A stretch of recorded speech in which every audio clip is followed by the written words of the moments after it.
सबसे पहले मैं मेरे गुरुदेव भगवान के श्री चरणों में कोटि कोटि नमस्कार करता हूँ।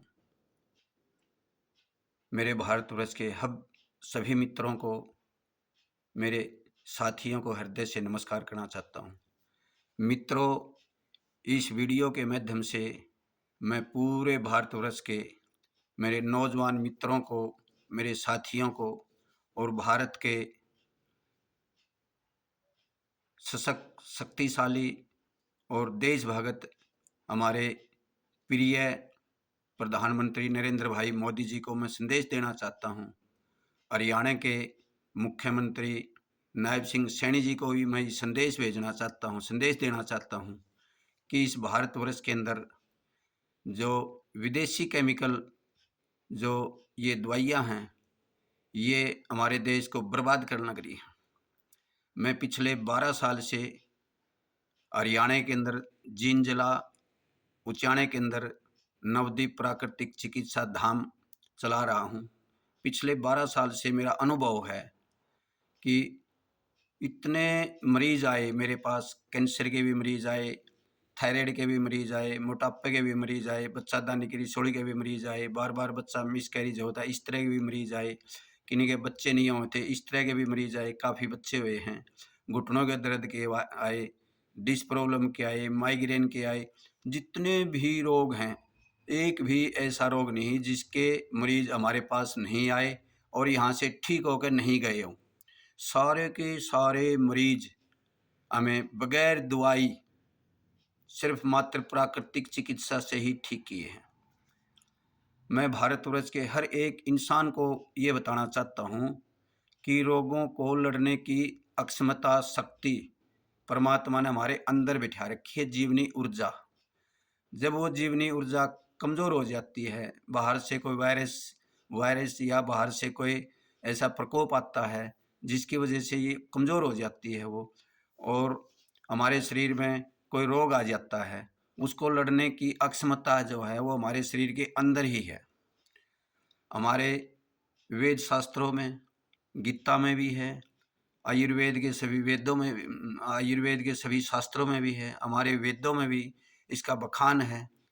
और अष्टांग हृदय में भागवत ऋषि ने भी अष्टांग हृदय में अष्टांग संग्रह, अष्टांग हृदय 2 ग्रंथ बना रखे हैं। उनके अंदर भी स्पष्टीकरण किया हुआ है कि हमारे शरीर के अंदर जो हमारे शरीर के जो सेल हैं, यानी कि अगर हम बीमार हो जाते हैं, जैसे कि बुखार हो गया, बुखार होने पे हमें भोजन नहीं करना चाहिए। अगर बुखार आ जाता है तो हमें यानी उपवास करना चाहिए। सारे शास्त्रों में उपवास का ही वर्णन किया गया है। शास्त्र कहते हैं सर्वे रोगाः मलेवसा, सर्वे रोगाः मलेवसा लग्नम परम औषधि। शास्त्र कहते हैं वे जितने भी रोग आते हैं, चाहे घुटनों के दर्द का रोग है, चाहे पेट दर्द है, चाहे सर दर्द है, चाहे कैंसर है, चाहे शुगर है, चाहे थायराइड है, चाहे मोटापा है, चाहे बच्चादानी में रिसोड़ी है, चाहे किसी अंग में कोई रिसोड़ी है, चाहे हृदयघात है, चाहे बेड कोलेस्ट्रॉल है, जो भी हमारे शरीर में दोष हैं, जितने भी दोष हैं, रोग हैं, इन सारे के सारे रोग मल में वास करते हैं। अगर हम उपवास कर लेते हैं, उपवास करने से क्या होता है कि हमारे बॉडी के जो सेल हैं, अगर हमें खाना पीना बंद करवा देते हैं, पेशेंट का, मरीज का अगर उसको खाना पीना बंद करवा देते हैं, तो हमारे जो सेल हैं, वो सेल ही उस मल को, उस रोग को खाना शुरू कर देते हैं। कोई 2 हफ्त्या में ठीक हो जाता है, कोई 3 हफ्त्या में, कोई 4 हफ्त्या में, कोई 5 हफ्त्या में, यानी कि 6-6 हफ्ते तक, जैसे कैंसर के मरीज हैं, 6 हफ्ते तक हमें उनका खाना पीना बंद करवा देते हैं। मात्र कुछ समय पे कोई जूस या कोई ऐसी अल्काहा, यानी कि उनको औषधि देते हैं, जैसे नीम दे दिया, नारियल पानी दे दिया, इस तरह से देते हैं उसकी जीवनी ऊर्जा को मजबूत करने के लिए। और शरीर के अंदर जो जो रोग है, उस रोग को कमज़ोर करने के लिए हमें उपवास करना पड़ता है। और उपवास से क्या होता है कि जैसे हम उपवास करेंगे, मरीज को खाना पीना हम बंद करवा देते हैं, तो हमारे जो सेल हैं, वो सेल, हमारे बॉडी के अंदर जो सेल हैं, वो सेल हमारे उस रोग को खाना शुरू कर देते हैं, उस रोग को जड़ से ख़त्म कर देते हैं। आयुर्वेद में रोग दबाया नहीं जाता। मेडिकल में तो अगर आप एक रोग की दवाई लोगे तो बराबर में दूसरा रोग आ जाएगा, लेकिन आयुर्वेद में रोग की कोई दवाई नहीं होती, सिर्फ उपचार होता है, और उपचार भी प्राकृतिक तरीके से। ये तो आज डॉक्टर लोग भी इस चीज़ को मान गए, मेडिकल साइंस भी मानने लग गया। अगर हमारी जो बॉडी है, हमारा जो शरीर है, वो 5 तत्वों से बन रहा है। अगर इस शरीर में कोई दोष आ जाता है, वात पित्त कफ 3 दोष हैं, अगर कोई भी दोष आ जाता है, कोई भी दोष बढ़ जाता है या घट जाता है, तो उससे हम यानी मिट्टी, पानी, हवा, धूप, अग्नि उसी से ठीक करेंगे। आज तक का इतिहास है, आज तक जैसे कि आप उठाओ, श्री रामचंद्र जी को जब 14 साल का वनवास मिला था, तो वहाँ पर श्री रामचंद्र जी ने नहीं फल फ्रूट और कच्चा कंद मूल फूल पत्ते यही खाए थे। उन्हें किसी प्रकार का कोई दूध नहीं पिया था, उन्हें कोई खीर नहीं खाई थी, उन्हें कोई ऐसी ताकत की कोई ऐसी वहाँ भोजन नहीं मिला था। आज भी अगर कोई बीमार हो जाता है, कोई पेशेंट हमारे पास आता है, हमें उन्हें मात्र जूस और फ्रूट पर रखते हैं। जैसे किसी को 2 हफ्ते रखते हैं, किसी को 3 हफ्ते रखते हैं। जूस फ्रूट पे रखने से क्या होता है कि हमारी जो सेल हैं, हमारी जो बॉडी है, बॉडी के जो सेल हैं, वो उस भाषा को समझते हैं।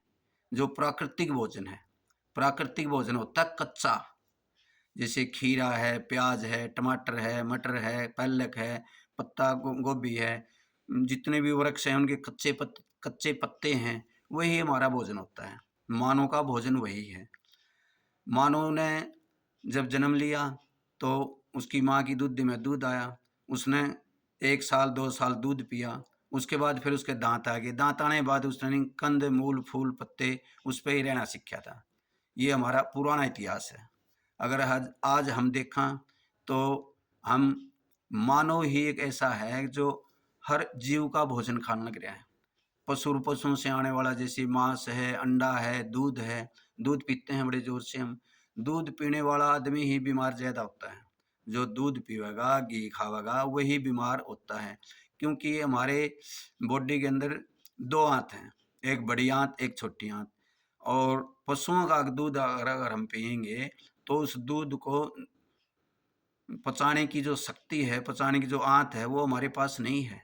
वो दूध हमारी बॉडी में घूमता रहेगा और वही हमें बीमार करता है। इस करके मैं तो सभी मित्रों को यही संदेश देना चाहता हूँ कि मित्रों, जो दूध है वो आप बंद करो। आप अगर हमेशा स्वस्थ रहना चाहते हो तो आपने अपने दिनचर्या सुधारनी है। दिनचर्या कैसे सुधारा? दिनचर्या लंबे से लंबा उपवास करो। शास्त्रों में कहा गया कि 16 घंटे का उपवास करो। 16 घंटे का उपवास, जैसे शाम ने 6 बजे आप भोजन करो, 6 बजे से लेकर सुबह 6 बजे तक 12 घंटे हो गए, और 12 और 4 10, यानी कि 10 बजे आप अपना उपवास तोड़ो। उपवास किस चीज़ से तोड़ेंगे अपन? उपवास हमें फल लेना चाहिए, मौसम का फल, 4 से 5 प्रकार का जो मौसम का सस्ते सस्ता जो फल मिले हमें वो फल लेना चाहिए। और उसके बाद हमें जैसे कि 12 बजे खाना लेना चाहिए। खाने में हमें दूध, दही, लस्सी, दूध से बना कोई भी चीज़ हमें लेनी नहीं चाहिए। जो हमारे घर में पका हुआ भोजन जो है, पके हुए भोजन पके हुए भोजन से हमें भोजन में अम्लीय भोजन है, और जो कच्चा भोजन लेवांगे वो क्षारीय भोजन है।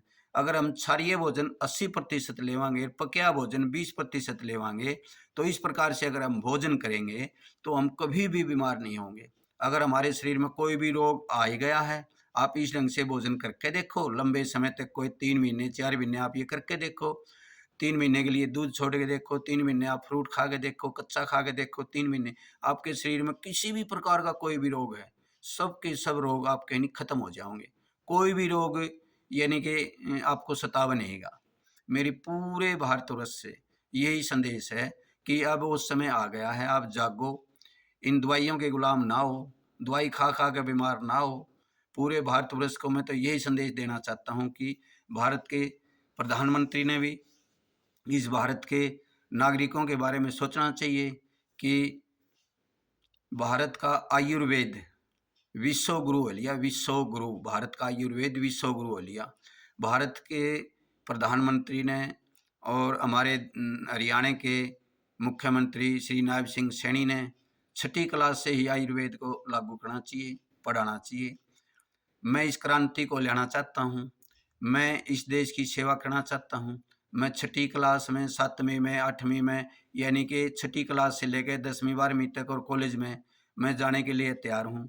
अगर सरकार, भारत सरकार, हरियाणा सरकार मुझे मौका देती है, तो मेरे पास एक ऐसी योजना है, ऐसे मेरे पास एक एक ऐसी वैदिक विद्या है कि जो आने वाले समय में लोग कभी भी बीमार नहीं होंगे। अगर बीमार हैं तो उन्हें अस्पतालों में दवाई खाने की ज़रूरत नहीं होगी, वो घर पे ही ठीक हो जाएँगे।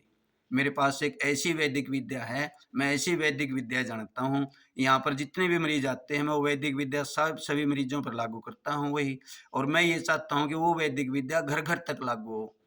हम यहाँ पर 9 महीने में वैद्य बना देते हैं, और मैं ये चाहता हूँ कि ये प्रचार, आयुर्वेद का प्रचार, प्राकृतिक चिकित्सा का प्रचार स्कूल में बच्चों को, नौजवान लड़कियों को, नौजवान लड़कों को ज़रूर जानकारी होनी चाहिए। इसके बारे में मेरी बार-बार अपील है कि देश के प्रधानमंत्री से भी और हमारे हरियाणा के मुख्यमंत्री जी से भी ये अपील है कि इस आयुर्वेद को, प्राकृतिक चिकित्सा को आप शिक्षा के क्षेत्र में लेकर आओ। हमारे देश से ये जो गंदा केमिकल खाने लग रहे हैं, इतने रोग आने लग रहे हैं, ये त्राही-त्राही होने लग रही है। आप इतना ज़ोर अस्पतालों में लगाने लग रहे हो, इतना ज़ोर आप आयुर्वेद पे लगाओ, इतना ज़ोर आप डॉक्टरों पे लगाने लग रहे हो, इतना ज़ोर आप वैद्यों पे लगाओ, वैद्य तैयार करो। मेरी तो यही विनती है हमारे मुख्यमंत्री नायब सिंह सैनी से भी ये संदेश पहुँचना चाहिए उसके पास कि आप हमारी इस विनती को, इस प्रार्थना को एक बार लागू करो, स्वीकार करो। मैं आपसे मिलना चाहता हूँ और आप हमें मिलने का एक बार ज़रूर मौका दो। मैं हृदय से पूरे भारतवर्ष को और भारत के प्रधानमंत्री को, हरियाणा के मुख्यमंत्री जी को, सभी को मैं हृदय से नमस्कार करता हूँ। नमस्ते जी।